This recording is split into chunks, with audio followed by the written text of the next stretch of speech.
Février 2015. Cela fait 1 an qu'on tourne, dans plein de régions de France. Et là, c'est notre dernier tournage. Nous allons dans les Landes, sur le site d'Arjusanx. On va filmer des grues cendrées, un des plus grands oiseaux migrateurs. Venez avec nous, on vous emmène au cœur de notre tournage, dans le paradis des grues.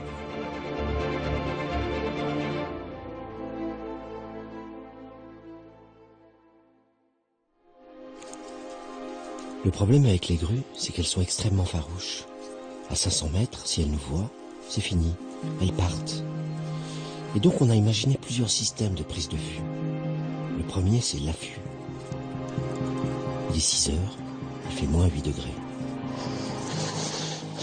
Voilà. Elles sont quelques milliers, juste là. À 50 mètres, mais là, elles ne nous voient pas. Donc on va rentrer à la petite cabane. Waouh! Il y a un méga groupe à gauche. Il y a un groupe juste là. On a un groupe de 1500 à gauche, un groupe de 500 à droite, un groupe de 2000 là-bas et 3 groupes de 300-400. Ouais, à mon avis, on a 4-5 000 oiseaux sur le plan d'eau. T'es prêt?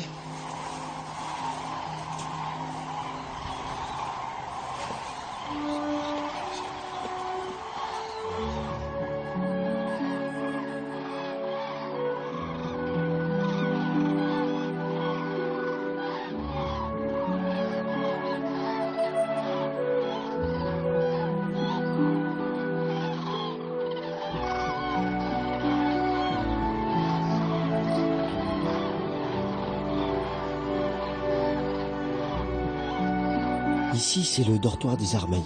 6000 grues sont venues dormir. Elles se réveillent là. Elles bavardent un peu. On a 1 heure devant nous. Après, elles vont partir. L'affût, c'est de l'attente avant tout.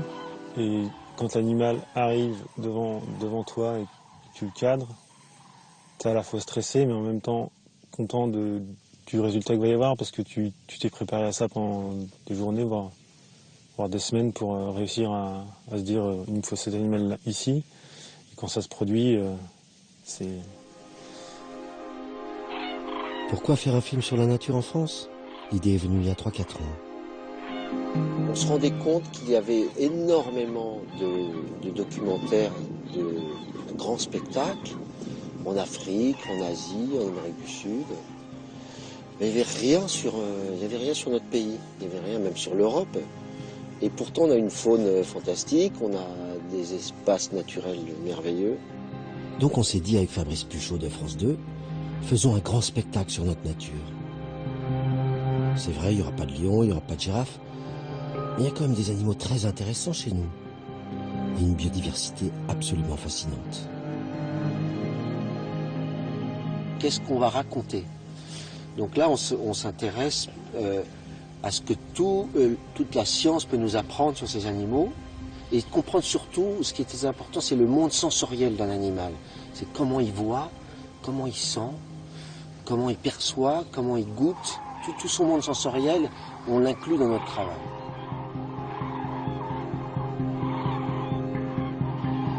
Celles qui seront là-bas, notamment là, au niveau de la grande prairie, ouais. C'est un dortoir là-bas, non? Non. Non, c'est une remise. Hein. Normalement, voilà, elles arrivent de la journée, elles ont mangé, elles se posent d'abord dans les prairies, elles font leur toilette, elles mangent encore un peu en grattant les quelques graines d'insectes qu'elles peuvent trouver. Ouais. Et quand la nuit est complètement tombée, elles se renvolent toutes et elles vont dans les dortoirs. Et puis, avec les récits des gens qui travaillent sur le terrain, on trouve des anecdotes. Et ils nous aident à comprendre, à nourrir notre regard. Ah oui, c'est énorme. Ça rentre. À mon avis, on n'a pas beaucoup. C'est pas prêt, Matt. Il est 6 heures du soir et des milliers de grues vont arriver du nord, tout en même temps. Et on les entend bien. Pourquoi elle tourne là? C'est un planeur, donc si elle peut éviter de battre des ailes, elle le fait. Ouais. Donc elle prend les ascendants en planant, une fois qu'elle a pris de la hauteur, elle redescend en planant sans battre des ailes. Et elle fait ça comme ça au maximum pendant la migration. D'accord. Bah, ça y est, elle rentre. Ouais. Elles arrivent. Vous êtes prêts les gars là? Ça va débouler là. Ça va débouler sérieux.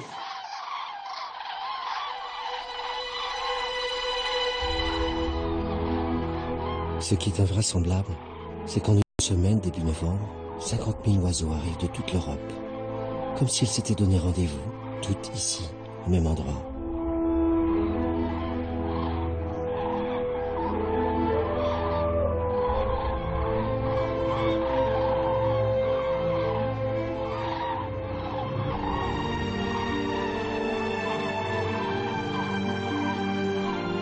On essaye là, c'est de... On a un groupe de 3, papa, maman et la fille, qui arrivent du Nord. On a envie de les filmer en train d'atterrir au milieu de leur congénère ici. Donc il y a ce qu'on a filmé en vol, et puis les plans qu'on va faire ici, puis les plans qu'on fera en bas, où elles arrivent, elles se posent.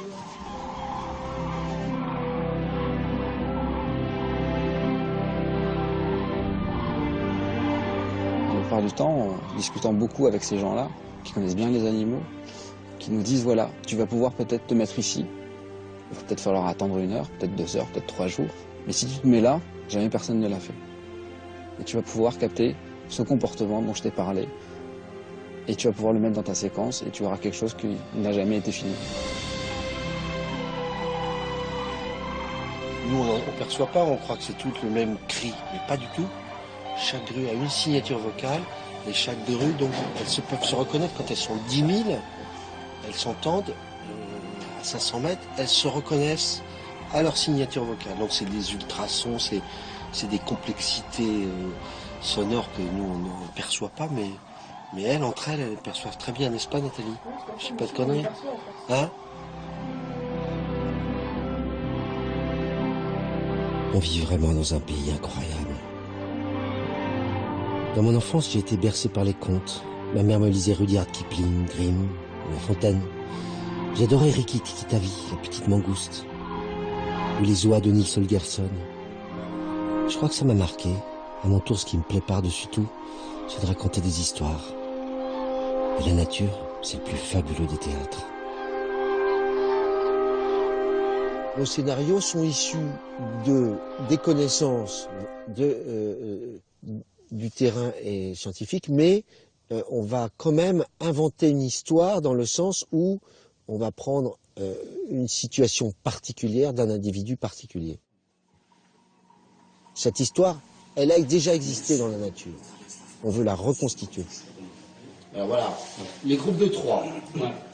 Groupe de 3, c'est intéressant, et groupe de 2. Groupe de 2, et puis sinon c'est multitude. Mais pas un, ça ne nous intéresse pas. Okay. 2, 3 groupes. 2, 3 ou multitude.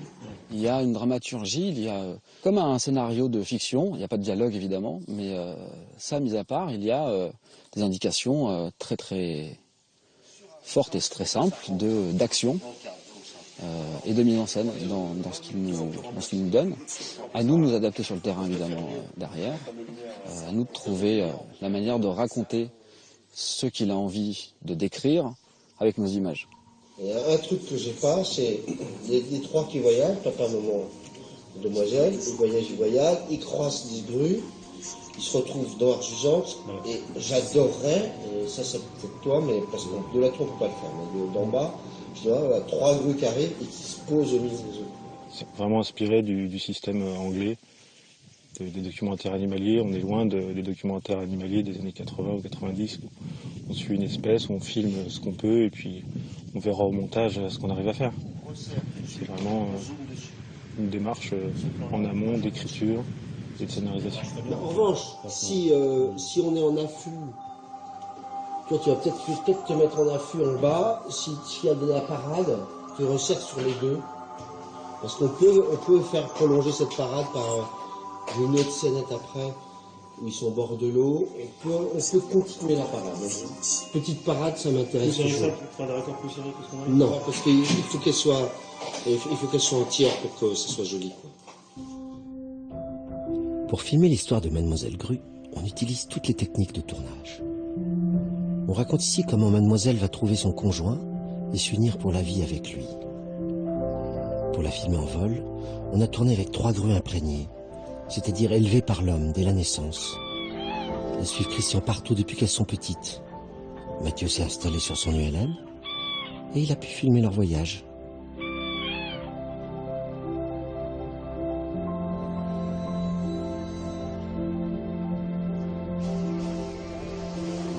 Mais on voulait aussi filmer les grands vols de grues sauvages. Pour ça, on a fait appel à un as du pilotage, Mathieu Raymond, The King. Au début, les grues avaient peur du drone. Puis on a compris 2 choses importantes. Il fallait que le drone soit de couleur blanche, car aucun prédateur de grue n'est blanc, sont tous foncés. Et ensuite qu'il fallait se mettre en vol stationnaire avant qu'elle n'arrive, qu'elle repère le drone de très loin. Et alors, on a pu se mélanger à leur vol. Elles nous ont laissé voler avec elles. Ce sont des images qui n'ont jamais été réalisées avant.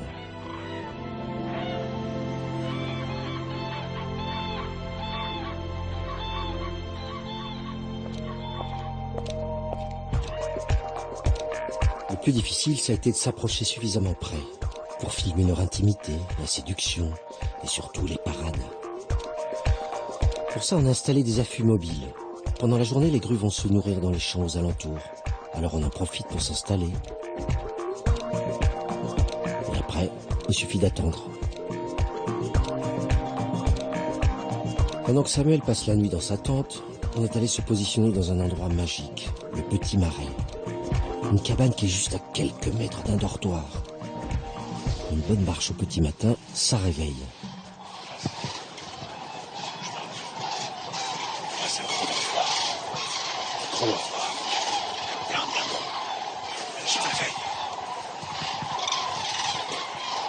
Voilà. C'est parti.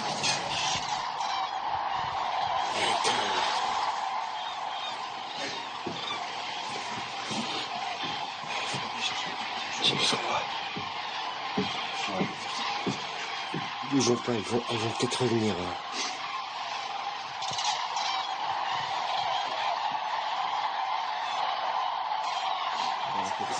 Il en reste 5 ou 6. On va quand même shooter les 5 ou 6 qui restent.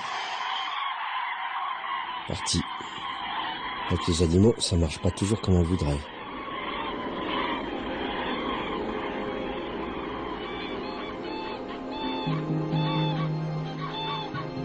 Ce qui est étonnant, c'est ce rassemblement de milliers d'oiseaux. Depuis 10 ans, ils viennent tous passer l'hiver ici. C'est curieux parce que on est ici dans un endroit que nous, les hommes, on a détruit. Il y a moins de 30 ans, c'était un paysage complètement dévasté par l'activité humaine. C'était un site industriel qui a été abandonné pour son activité minière. On avait un paysage lunaire. Mais la nature est revenue cicatriser. C'est que les grues, elles voient la lune, elles se disent tiens, c'est bien la lune. Ouais. Mais ça permet la lune, comme les terrains remaniés sont argileux, ça permet de créer des cuvettes, donc on peut dormir les pieds dans l'eau sans souci. C'est la lune, donc du coup, on voit très loin, les espaces sont très dégagés, donc du coup, ça offre de la sécurité et les oiseaux vont trouver en fait les bonnes conditions.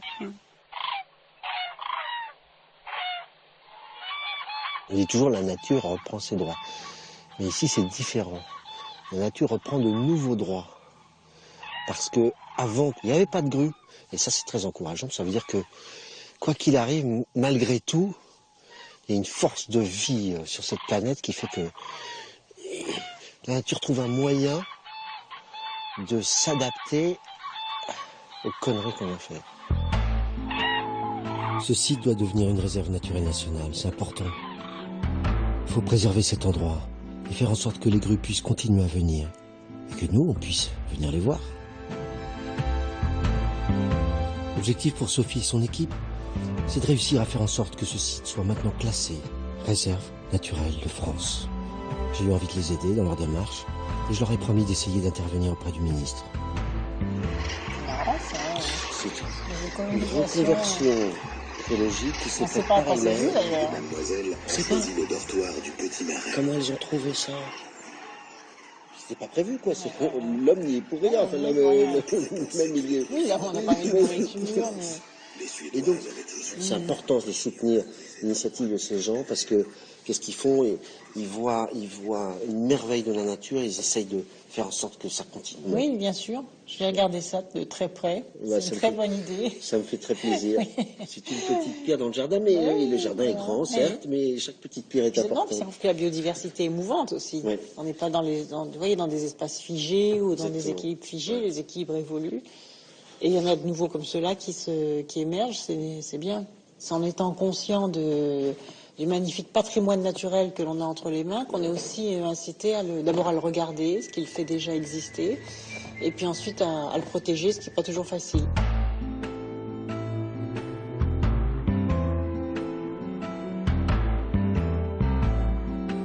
C'est le dernier jour du tournage des plus beaux pays du monde 2, dont on a commencé le tournage il y a plus d'1 an. Donc c'est assez émouvant, évidemment. On ferme la boutique avec tout le monde, mais on va la rouvrir bientôt. Et ce qui est génial, on le voit ici déjà, c'est que donc on est au paradis des grues à Arjusanx ici, et les grues, elles commencent à s'entraîner, et ça veut dire qu'elles vont partir. Si elles partent, ça veut dire que le beau temps arrive et que le printemps arrive chez nous. Donc c'est un beau jour pour partir avec les grues.